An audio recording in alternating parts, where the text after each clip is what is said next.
श्रीगुरुभ्यो नमः। प्राक् कक्षायां भाट्टरस्य ग्रन्थस्य मङ्गलाचरणं तस्य व्याख्यानं दृष्टम्। इदानीं ग्रन्थस्य आरम्भः। तत्र आदौ धर्मलक्षणविचारः कृतः अस्ति। तत्र तावत् द्वादशलक्षण्यां धर्माधर्मावेव जैमिनिना अनुष्ठानोपयोगितया विचारितो। यद्यपि धर्माधर्मौ अदृष्टविशेषात्मकौ न क्रियारूपौ, अतएव धर्मः क्षरति कीर्तनात् इत्यादौ वैशेषिकतन्त्रे च क्रियाजन्य अदृष्टे धर्माधर्मशब्दप्रयोगः।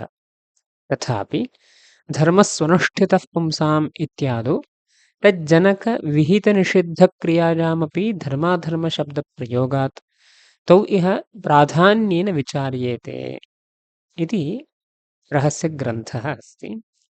ते सामान्यतः एवमर्थः।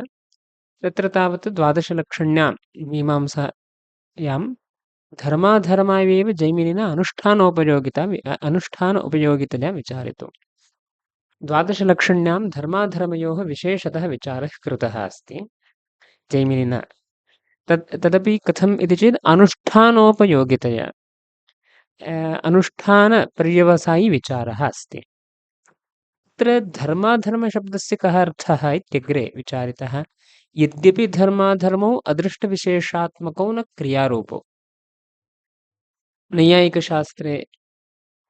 नैयायिकानां शास्त्रे, वैशेषिकशास्त्रे अथवा सामान्यतः तर्कशास्त्रे धर्माधर्मशब्दः अदृष्टपरः अस्ति।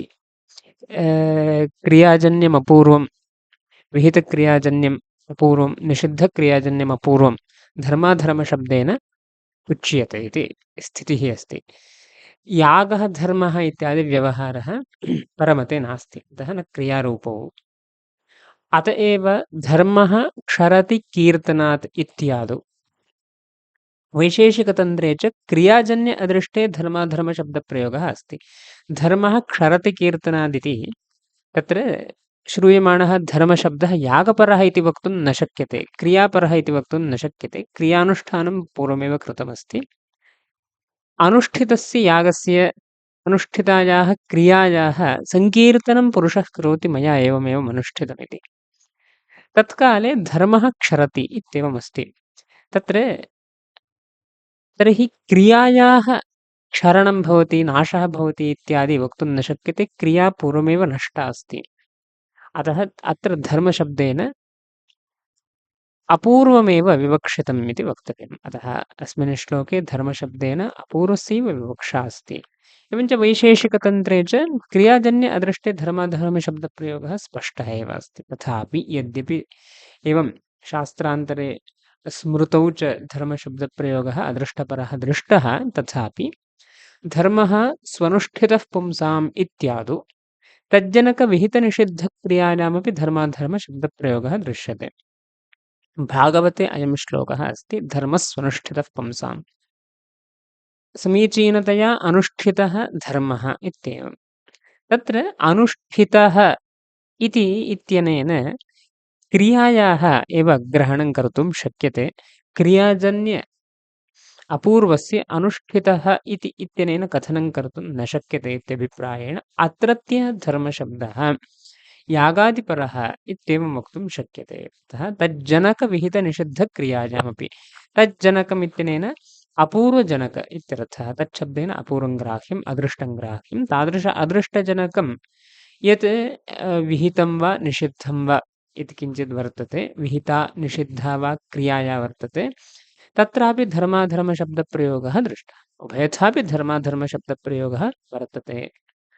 मीमांसायां तु क्रियासम्बन्धित्वेन यः धर्माधर्मशब्दप्रयोगः अस्ति, तौ इह प्राधान्येन विचार्येते। मीमांसायां विशेषतः यागादिसम्बन्धित्वेन यः धर्मशब्दप्रयोगः अस्ति, तादृशः धर्मः विशेषतः विचारितो भवति, धर्माधर्मो विशेषतः विचारितो भवतः इत्येवं रूपेण सामान्यतः अर्थः।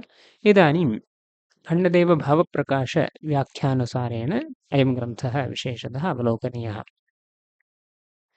प्रतिज्ञातं रहस्यार्थं निरूपयन् पूर्वमीमांसाशास्त्रस्य प्रमेयभूतौ धर्माधर्मौ विचारयति तत्रेति। पूर्वं प्रतिज्ञा कृता भाट्टतन्त्रस्य रहस्यभूतः अर्थः विशदीक्रियते अस्मिन् ग्रन्थे इत्येवम्।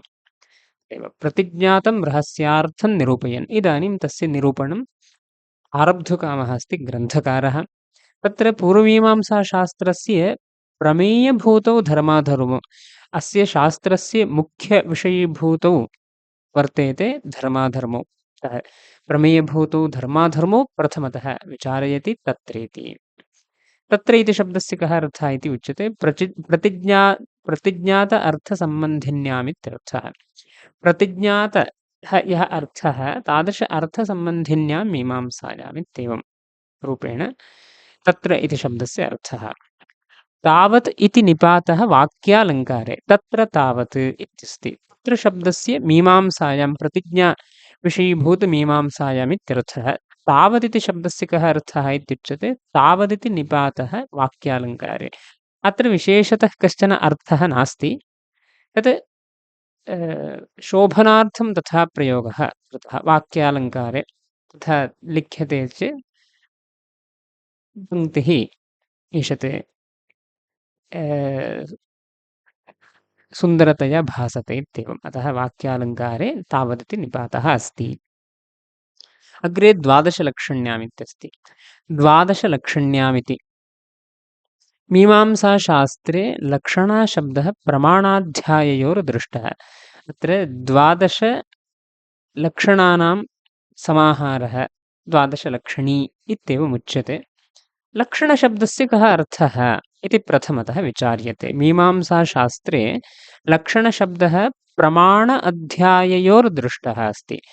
प्रमाणबोधनेऽपि लक्षणशब्दः मीमांसाशास्त्रे प्रयुज्यते, अध्यायबोधनेऽपि लक्षणशब्दः प्रयुज्यते मीमांसाशास्त्रे। तत्र उभयत्रापि दृष्टान्तः उच्यते। यथा चोदनालक्षणोऽर्थो धर्मः अथातः शेषलक्षणमित्यादौ।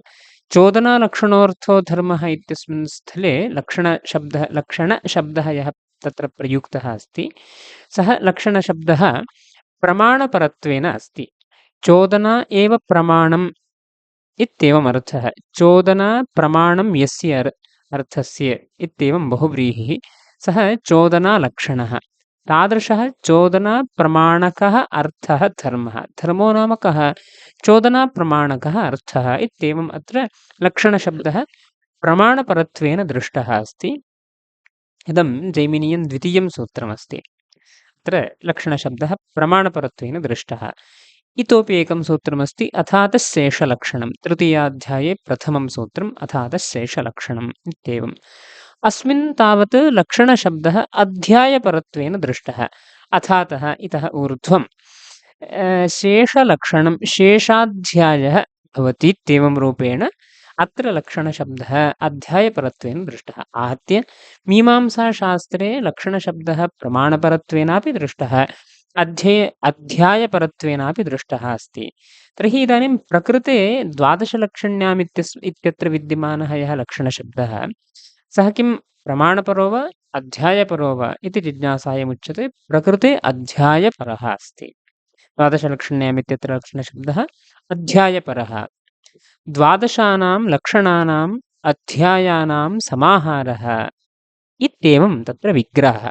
द्वादशानां लक्षणानां समाहारः द्वादशलक्षणी लक्षणशब्दस्य अध्यायः इति। तथा च 12 अध्यायाः अत्र शास्त्रे वर्तन्ते इत्येवं द्योतितं भवति इति। द्वादशलक्षणी द्वादशाध्यायी इत्यर्थः। तस्यां पूर्वमीमांसायां द्वादशलक्षण्यामित्यत्र द्वादशाध्याययुक्तपूर्वमीमांसायामित्यर्थः। धर्माधर्माविति द्वादशलक्षण्यां धर्माधर्मावेवेत्यग्रे अस्ति। धर्माधर्माविति यद्यपि पारमर्शं सूत्रम् अथातो धर्मजिज्ञासा इति धर्मपदघटितमेव तथापि तत्रत्यं धर्मपदम् अधर्ममप्युपलक्षयति। इदानीं तत्र ग्रन्थे धर्माधर्मौ विचारितौ इत्येवं लिखितं, परन्तु अस्माकं सूत्रे तावत् धर्मशब्दः एव अस्ति, अधर्मशब्दो नास्ति। तर्हि अत्र धर्माधर्मौ विचारितुमिति कथं वक्तुं शक्यते इति जिज्ञासायाः अत्र उद्भावनमस्ति। यद्यपि पारमर्शं सूत्रं परमऋषिप्रणीतं, परमऋषि जैमिनिप्रणीतं परमऋषिसम्बन्धि पारमर्शम्, तादृशपारमर्शं सूत्रं किम् अस्ति अथातो धर्मजिज्ञासा इत्येवं मीमांसायाः इदं प्रथमं सूत्रमस्ति, अथातो धर्मजिज्ञासा। प्रतिज्ञासूत्रे धर्मशब्दः एव दृश्यते इति धर्मपदघटितमेव, पारमर्शं सूत्रं कीदृशं धर्मपदघटितमेव अस्ति। तर्हि धर्माधर्मौ इति कथम् उच्यते इति चेत् तथापि तत्रत्यं धर्मपदम् अधर्ममप्युपलक्षयति। यद्यपि धर्मपदमेव प्रतिज्ञावाक्ये अस्ति, तथापि तत्रत्यं धर्मपदम् अधर्ममप्युपलक्षयति इत्यवश्यमङ्गीकार्यम् इत्येवम्। अन्यथा धर्ममात्रस्यैव विचारविषयत्वे निषेध अभ्यनुज्ञादीनां तदविषयत्वात् तदध्ययनस्य अदृष्टार्थत्वमेव आपद्येत।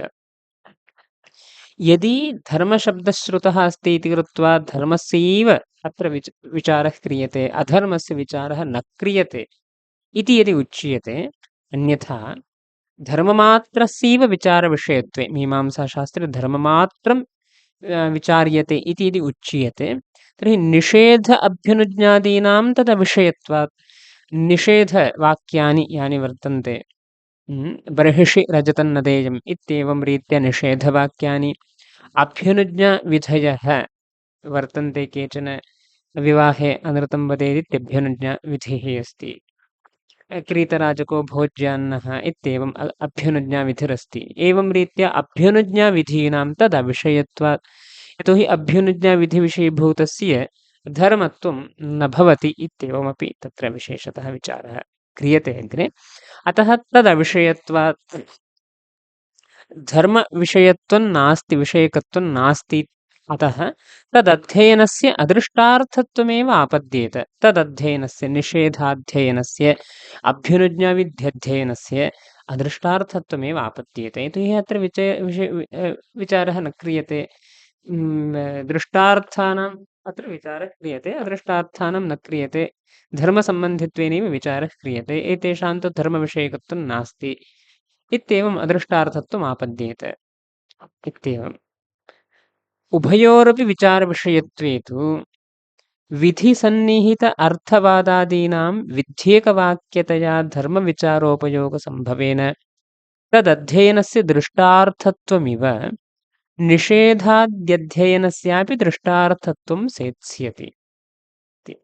उभयोरपि विचारविषयत्वे धर्मोऽपि विचार्यते, अधर्मोऽपि विचार्यते इति यदि प्रतिज्ञापूर्वं क्रियते चेत्, विचारविषयत्वम् अङ्गीकृतं चेत्, विधिसन्निहित अर्थवादादीनां यथा विध्येकवाक्यतया धर्मविचारोपयोगसम्भवेन तदध्ययनस्य दृष्टार्थत्वं।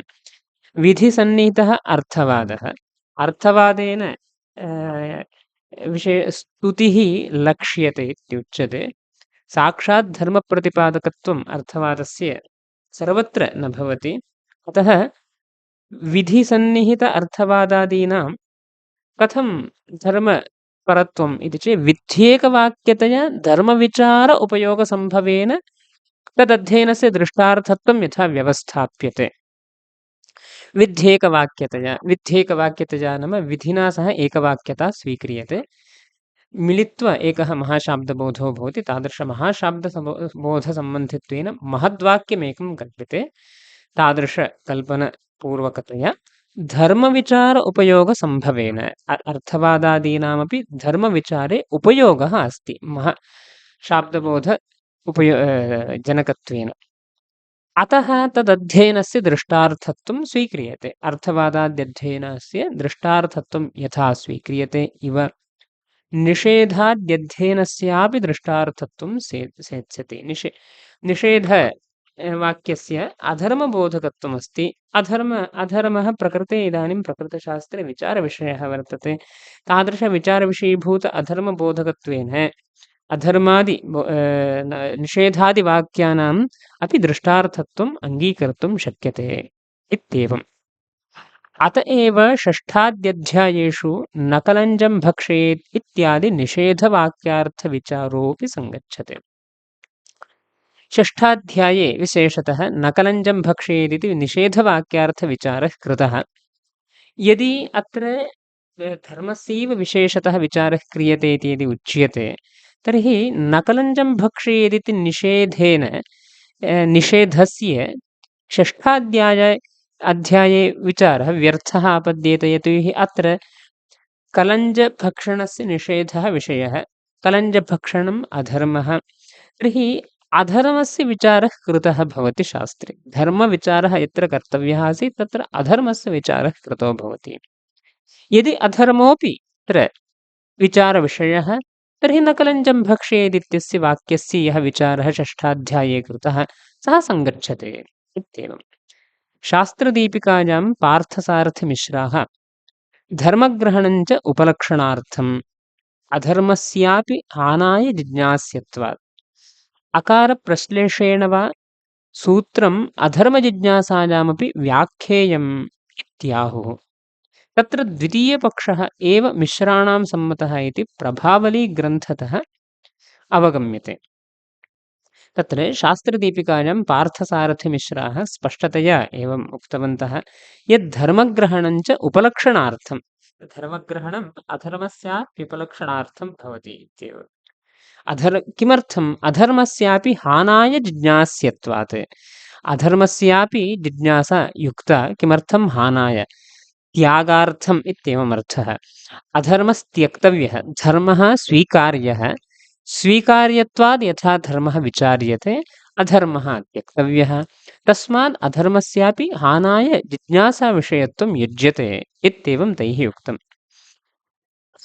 तत्र पूर्वं किमुक्तम्? उपलक्षणार्थम् इत्येवम् उक्तम्। उपलक्षणार्थम् इत्यस्य अथातो धर्मजिज्ञासा इति सूत्रे धर्मशब्दः अधर्मस्यापि उपलक्षणं भवति। नाम काकेभ्यो दधिरक्षताम् इत्यत्र यथा काकशब्दः मार्जालाद्युपलक्षकः यथा भवति तद्वदत्रापि धर्मशब्दः अधर्मस्यापि उपलक्षकं भवति इत्येवम् अर्थः प्रथमतः निरूपितः। तदुत्तरकाले द्वितीयः पक्षः कश्चन उक्तः अस्ति। अकारप्रश्लेषेण वा सूत्रमधर्मजिज्ञासायामपि व्याख्येयम्। तत्र अथातः अधर्मजिज्ञासा इत्येवमपि, यतः अथातो धर्मजिज्ञासा इत्यस्य आवृत्तिं कृत्वा अथातो धर्मजिज्ञासा, अथातः अधर्मजिज्ञासा, अथातो धर्मजिज्ञासा इत्येवं तत्र पूर्वरूपसन्धिर्भविष्यति इति। अकारप्रश्लेषेण, एवम् अकारस्य प्रश्लेषं स्वीकृत्य अधर्मजिज्ञासायामपि इदं सूत्रं प्रमाणम् इत्येवं तत्र उक्तमस्ति पार्थसारथिमिश्रैः। अतः एवं द्वेधा निरूपणं कर्तुं शक्यते। उपलक्षणत्वम् अङ्गीकृत्य वा निरूपयितुं शक्यते, अथवा अकारस्य प्रश्लेषम् अङ्गीकृत्य वा निरूपयितुं शक्यते इत्येवं तत्र पार्थसारथिमिश्रैः शास्त्रदीपिकाग्रन्थे अयमंशः निरूपितः अस्ति।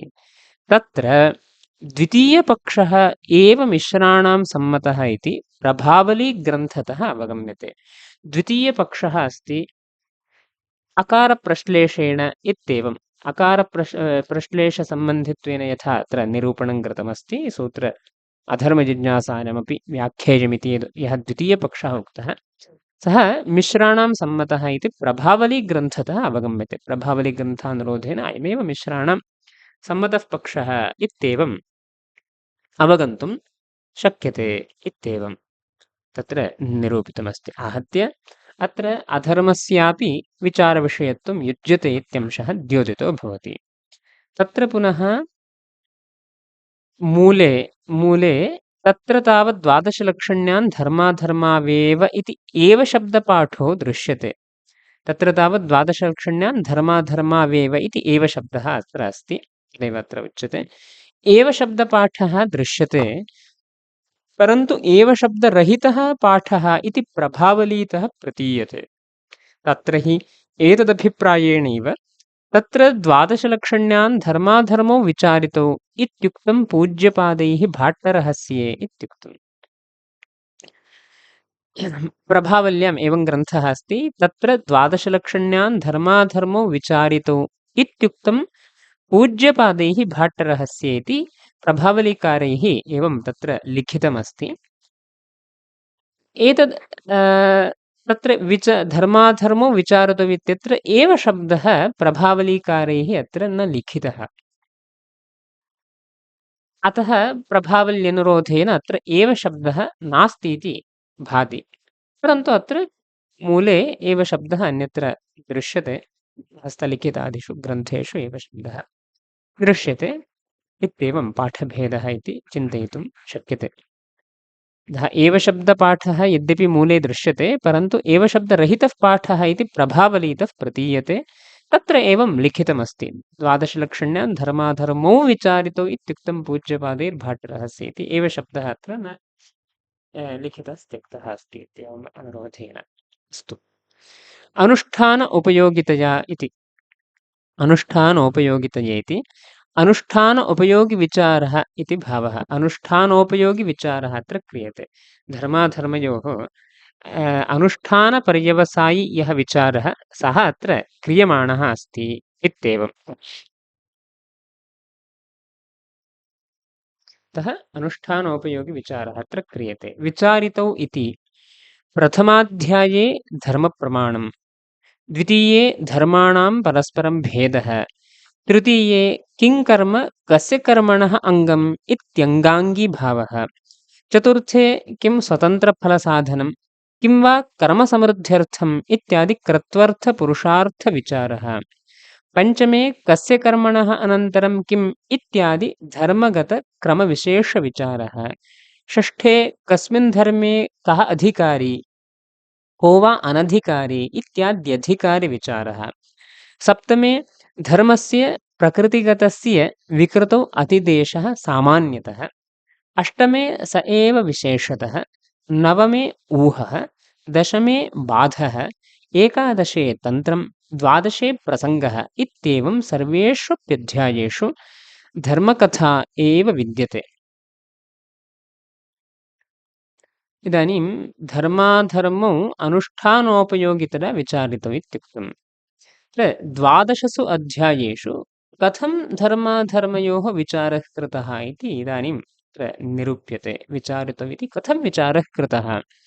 प्रथमाध्याये धर्मप्रमाण, प्रथमाध्याये धर्मसम्बन्धित्वेन किं किं प्रमाणमस्ति, श्रुतिः, स्मृतिः, आचारः, आत्मतुष्टिः इत्येतेषां प्रमाणानां वाक्यशेषः, सामर्थ्यम् इत्येवं रूपेण धर्मे कानि कानि प्रमाणानि सम्भवन्ति इत्येवं रूपेण तेषां प्रमाणानां निरूपणम् उत्सर्गापवादविधया तत्र कृतमस्ति प्रथमाध्याये। एवं धर्मसम्बन्धित्वेन विचारः कृतः अस्ति। द्वितीये धर्माणां परस्परं भेदः, द्वितीयाध्याये धर्माणां परस्परं भेदः, ज्योतिष्टोमयागः दर्शयागाद्यपेक्षया भिन्नः इत्येवं रूपेण परस्परभेदः, भेदे प्रमाणानि इत्येवं रूपेण निरूपणं द्वितीयाध्याये दृश्यते। अतः भेदसम्बन्धित्वेन धर्मः विचारितः। तृतीये किं कर्म कस्य कर्मणः अङ्गमित्यङ्गाङ्गीभावः, तृतीयाध्याये अङ्गाङ्गीभावः विशेषतः विचारितः अस्ति। तत्र किम् उद्देश्यभूतं विधेयभूतं किम् इत्येवं तत्र विचारः, तदर्थञ्च प्रमाणानि, तत्र पुनः विरोधः, विरोधे कस्य प्राबल्यम् इत्येवं सर्वमत्र विचारितमस्ति। अतः धर्मस्यैव अत्र विशेषतः अङ्गत्वादिसम्बन्धित्वेन विचारः तृतीयाध्याये कृतः। चतुर्थे किं स्वतन्त्रफलसाधनं किं वा कर्मसमृद्ध्यर्थम् इति कृत्वर्थपुरुषार्थविचारः।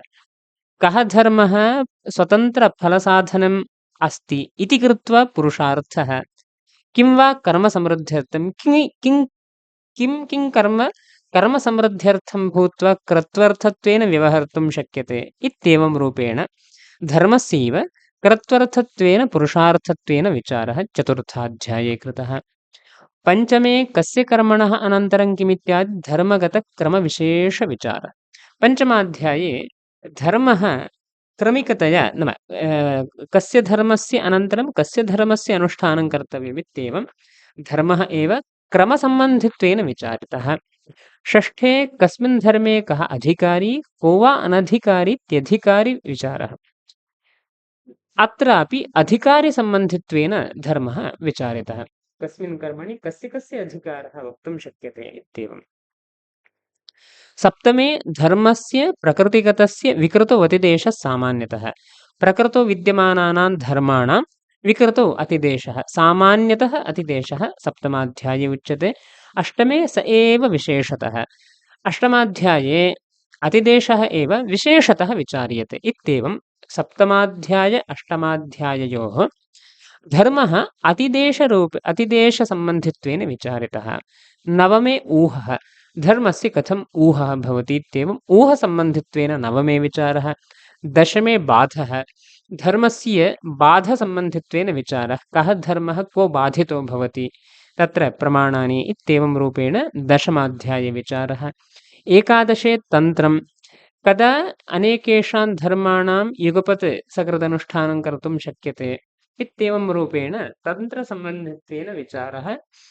धर्मस्यैव विचारः एकादशाध्याये कृतः।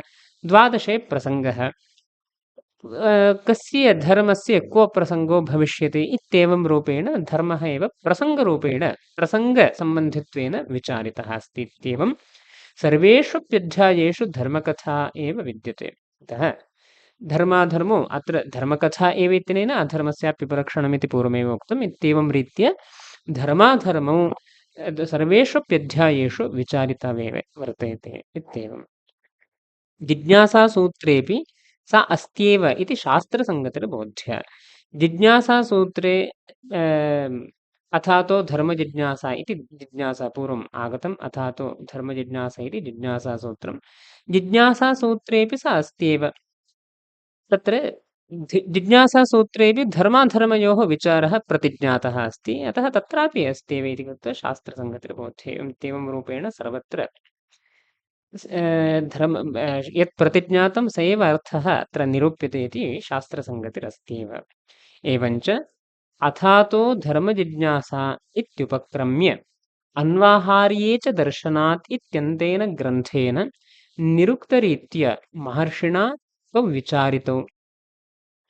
अथातो धर्मजिज्ञासा इति प्रथमं सूत्रम् इति प्रभृति अन्वाहार्ये च दर्शनादिति द्वादशाध्याये चतुर्थे पादे अन्तिमं सूत्रमस्ति। द्वादशाध्याये मीमांसायाः अन्तिमं सूत्रम् अन्वाहार्ये च दर्शनादिति। अतः प्रथमसूत्रादारभ्य अन्तिमसूत्रपर्यन्तमपि महर्षिणा जैमिनिना तौ विचारितौ धर्माधर्मौ विचारितौ। अत्र विशेषतः निरूपणं कृतमस्ति। एवं रूपेण समग्रे मीमांसाशास्त्रे धर्माधर्मयोः विचारः कृतः।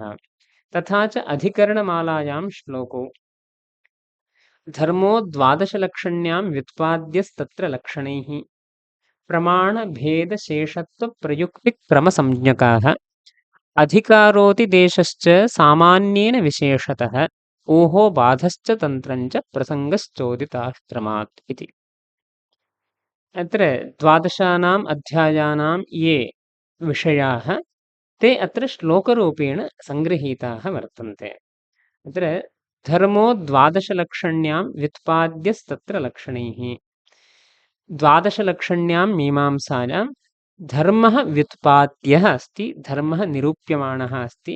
तत्र लक्षणैः अध्यायैः तत्र शास्त्रे अध्यायैः कथं धर्मः व्युत्पाद्यः इति चेत् प्रमाणभेदशेषत्वप्रयुक्तिक्रमसंज्ञकाः प्रमाणपरतया भेदपरतया शेषत्वपरतया प्रथमाध्याये प्रमाणं, द्वितीयाध्याये भेदः, तृतीयाध्याये शेषत्वं, चतुर्थाध्याये प्रयुक्तिः, पञ्चमाध्याये क्रमः, षष्ठाध्याये अधिकारः, सप्तमाध्याये अतिदेशः सामान्येन, अष्टमाध्याये विशेषतः, नवमे ऊहः, दशमे बाधः, एकादशे तन्त्रं, द्वादशे प्रसङ्गः इत्येवं रूपेण चोदिताः क्रमात् इत्येवं रूपेण विशेषतः निरूपिताः क्रमात् निरूपिताः वर्तन्ते। इत्येवम् अध्यायानां विषयः श्लोकरूपेण अत्र सङ्गृहीतः अधिकरणमालायाम्।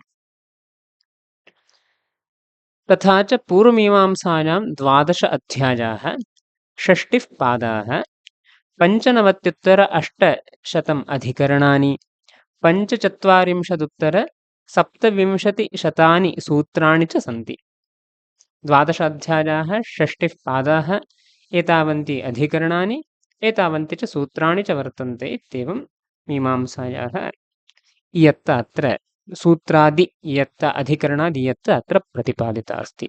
एतत् सर्वं द्रव्यगुणक्रियादिरूपधर्मविचारकमिति बोध्यम्। अत्र सर्वत्रापि द्रव्यात्मकः धर्मः कदाचित् विचार्यते, कदाचित् गुणात्मकः विचार्यते, कदाचित् क्रियात्मकः विचार्यते, कदाचित् सामान्य यदि आदिशब्देन सामान्यं स्वीकर्तुं शक्यते, जात्यादि तादृशः धर्मः अत्र विचार्यते इत्येवम्। यद्यपि अत्र मूले एवमारब्धं, यद्यपि धर्माधर्मौ अदृष्टविशेषात्मको न क्रियारोपो इति तस्य अत्र विचारः क्रियते व्याख्याने। यद्यपि इति वेदविहितनिषिद्धकर्मजन्य अदृष्टपरत्वं धर्माधर्मशब्दयोः स्मृतिषु दृष्टं तदेतद् ग्रन्थोत्थितिमूलम्। अत्र स्मृतिषु वेदविहितनिषिद्धकर्मजन्य अदृष्टपरत्वं यद्यपि इत्यस्य, यद्यपि धर्माधर्मो अदृष्टविशेषात्मको इत्यस्ति तदेव विहित कर्मजन्यम् अदृष्टं, निषिद्धकर्मजन्यम् अदृष्टम् इत्येवं परतया धर्माधर्मशब्दौ दृष्टौ। धर्माधर्मशब्दयोः स्मृतिषु प्रयोगः अस्ति, तदेतद् ग्रन्थोत्थितिमूलम्। एतद् ग्रन्थोत्थितिः इत्यस्य यद्यपि इत्यादि ग्रन्थोत्थितेः मूलम्। अन्यस्मिन्नप्यर्थे धर्माधर्मशब्दयोः प्रयोगः अस्ति, अतः यद्यपि इति ग्रन्थः आरम्भणीयः आपन्नः। अदृष्टविशेषात्मकौ यागादिक्रियाजन्य विशेषात्मक अपूर्वपरो धर्माधर्मशब्दौ। यागादिरूपक्रियाजन्या या शक्तिः वर्तते, फलजनने या शक्तिः अस्ति, तादृशशक्तिविशेषात्मक यदपूर्वं तादृश अपूर्वपरत्वं धर्माधर्मशब्दयोरस्ति। न क्रियारूपौ, न क्रियादिरूपौ। तत्र आदिशब्दः कदाचित् द्रव्यस्यापि धर्मत्वम् अग्रे इष्यते सिद्धान्ते, अतः आदिशब्दः अत्र प्रयुक्तः। क्रियायां धर्मशब्दप्रयोगः इति तथा नास्ति यद्यपि, तथा च अनुष्ठानोपयोगितया विचारितो इत्ययुक्तमिति भावः। यद्यपि इति ग्रन्थस्य किमर्थम् इति चेत् पूर्वं किमुक्तम्, अनुष्ठानोपयोगितया धर्माधर्मौ विचारितो इत्युक्तम्। इदं कदा घटते अनुष्ठानोपयोगितरे इति चेत् धर्म अधर्मशब्देन यदि क्रियायाः बोधः इष्यते तर्हि अनुष्ठानोपयोगितया धर्मः अनुष्ठानोपयोगितया विचारितः इति वक्तुं शक्यते। यदि क्रियाजन्य अदृष्टं धर्मशब्दस्य अर्थः तर्हि अनुष्ठानोपयोगितया धर्मः विचारितः इति वक्तुं न शक्यते। अधर्मस्य अनुष्ठानम् इति इत्यादि व्यवहारः नास्ति, क्रियायाः एव अनुष्ठानम् इति सरसतः वक्तुं शक्यते। अदृष्टविशेषस्य अनुष्ठानमित्यादि न भवति। अतः पूर्वं यद् अनुष्ठानोपयोगितया विचारितो इति उक्तं तद् अयुक्तं भवति इति यद्यपि इति ग्रन्थस्य आशयः। अत एव धर्माधर्मशब्दयोः विशेषात्मकत्वादेव अत्र अत एव धर्मः क्षरति कीर्तनादित्यत्र अत एव शब्दः उक्तः। तत्र धर्माधर्मशब्दयोः अदृष्टविशेषात्मकत्वं यस्माद् अङ्गीकृतं तस्मादेव धर्मः क्षरति कीर्तनादिति उपपद्यते। धर्मः क्षरति इति अस्य च कर्मनाशात् जलस्पर्शात् करतोया विलङ्घनात् गण्डकी बाहुतरणात् इति पूर्वचरणत्रयं बोध्यम्। एवं रीत्या अयं श्लोकः अस्ति। कर्मनाशात् जलस्पर्शात् करतोया विलङ्घनात् गण्डकी बाहुतरणात् धर्मः क्षरति कीर्तनादित्येवं श्लोकः। अत्र कर्मनाशात् प्रभृतयः नदीविशेषाः तेषां यथाक्रमं करस्पर्शात् विलङ्घनात् बाहुतरणात् धर्मः क्षरति, तथा मया एष धर्मः कृतः इत्यादिरीत्या कीर्तनात् उच्चारणादपि धर्मः क्षरति इति तदर्थः। अस्य श्लोकस्य अर्थः उक्तः। कर्मनाश इति नदीविशेषः, तादृशकर्मनाशात् जलस्पर्शात्, कर्मनाश इति नदीविशेषः तत्र मध्ये भारते वर्तते। तादृशनद्याः जलस्पर्शः यदि क्रियते, करतोया विलङ्घनात्, करतोया इति नदी पूर्ववङ्गदेशे वर्तते। तस्याः उल्लङ्घनं यदि क्रियते चेत् गण्डकीबाहुतरणात्, गण्डकी इति नदीविशेषः नेपालदेशे वर्तते। तत्र तस्यां नद्यां बाहुतः यदि तरणं क्रियते चेत् धर्मः क्षरति, अनुष्ठितः धर्मः क्षरति इत्येवम्। एवञ्च धर्मः कीर्तनादपि क्षरति इति। कर्मणाशात् प्रभृतयः नदीविशेषाः तिस्रः नद्यः अत्र आम्नातः कर्मणाशा, करतोया, गण्डकी इति। तेषां यथाक्रमं करस्पर्शात्, विलङ्घनात्, बाहुतरणात् धर्मः क्षरति, नश्यति।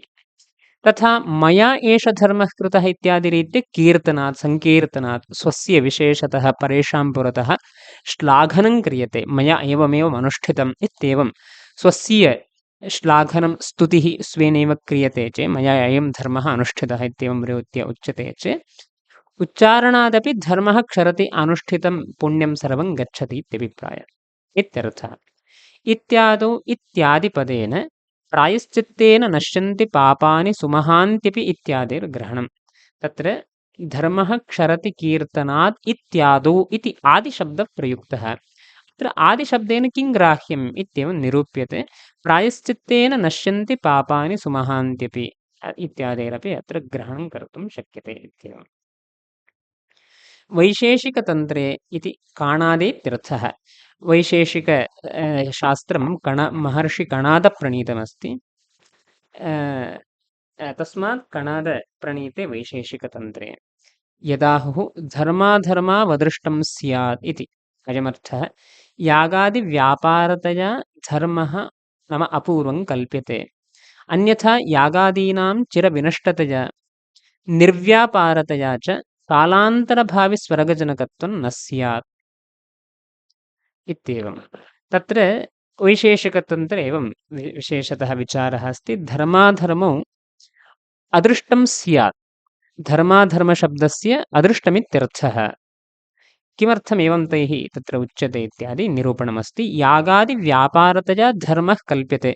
यागस्य फलजनने अवान्तरव्यापारः अस्ति धर्मः इति कल्प्यते। किमर्थम्? अन्यथा यागादीनां चिरविनष्टतया निर्व्यापारतया च कालान्तरभाविस्वर्गजनकत्वं न स्यात्। यागः क्षणिकः अस्ति, कालान्तरे यागः नष्टो भविष्यति इत्यस्य यागः समाप्तः भविष्यति। फलं तु न लब्धं, फलं तु कालान्तरे लभ्यते, न लब्धमित्यस्य कालान्तरे लभ्यते इति अभिप्रायेण तथा उक्तं।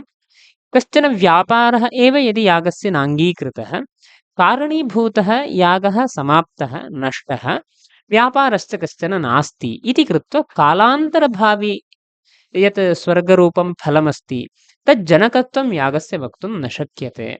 यतोहि मध्ये व्यापारो नास्ति, कारणञ्च कारणं कथम् अपेक्षते? कार्योत्पत्ति पूर्वक्षणे अपेक्षते। कार्यं स्वर्गादिरूपं फलं कालान्तरे भवति, तत्काले तु यागः नास्ति, व्यापारश्च नाङ्गीकृतः इत्येवं रूपेण अनुपपत्तिः स्यात्। तदेव आचार्यैः अपि उक्तं कुसुमाञ्जलौ उदयनाचार्यैः, चिरध्वस्तं फलायालं न कर्मातिशयं विना इति।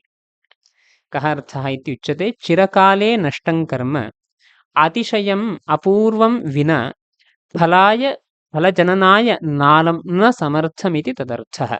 चिरध्वस्तं चिरकाले नष्टं, तत् शीघ्रतया नश्यमानं यत् कर्म अस्ति, चिरध्वस्तं कर्म फलाय नालम् अतिशयं विना चिरध्वस्तं कर्म फलाय नालम्। तदेव चिरकाले नष्टं कर्म, पूर्वमेव कर्म नष्टमस्ति, अतिशयं विना इति अतिशयशब्दस्य अपूर्वमित्यर्थः, व्यापारभूत अपूर्वमित्यर्थः। अतिशयं विना, अपूर्वं विना फलाय नालम् इत्यत्र फलजननाय नालं न समर्थं, नालमित्यस्य न अलमित्यस्य न समर्थमित्यर्थः। अनेन तत्र मध्ये अवान्तरव्यापाररूपेण अतिशयरूपम् अपूर्वं कल्पनीयमित्युक्तं भवति। यागादिसत्कर्मभ्यः धर्मः निषिद्धकलञ्जभक्षणादितः अधर्मश्च सम्पद्यते, तौ च अपूर्वरूपौ न क्रियादिरूपौ इति। यागादिरूपसत्कर्म यद्वर्तते, वेदविहितं यत् सत्कर्म, तेन सत्कर्मणा धर्मः जायते फलजननाय, निषिद्धं यत्किञ्चित् कर्म अस्ति कलञ्जभक्षणादि तेन अधर्मः जायते नरकोत्पत्त्यर्थम् इत्येवं रूपेण धर्माधर्मौ अपूर्वपरो अदृष्टविशेषात्मकौ इत्येवम् तौ च अपूर्वरूपौ न क्रियादिरूपौ इति परमते तथा प्रसिद्धिरस्ति इत्येवं तदाह क्रियाजन्य अदृष्टे इति वेदविहितनिषिद्धक्रियाजन्ये अपूर्वरूपे अर्थे इत्यर्थः अतः वेदविहितक्रियाजन्यम् अपूर्वं धर्मः वेदनिषिद्धक्रियाजन्यम् अपूर्वम् अधर्मः तादृश अर्थे धर्माधर्मशब्दप्रयोगः दृश्यते इत्येवं यद्यपि इति ग्रन्थस्य अभिप्रायः उक्तः अयमेव अर्थः अग्रे पुनः विशेषतः स्पष्टीकरिष्यते तमर्थम् अग्रिमकक्षायां पश्यामः नमस्कारः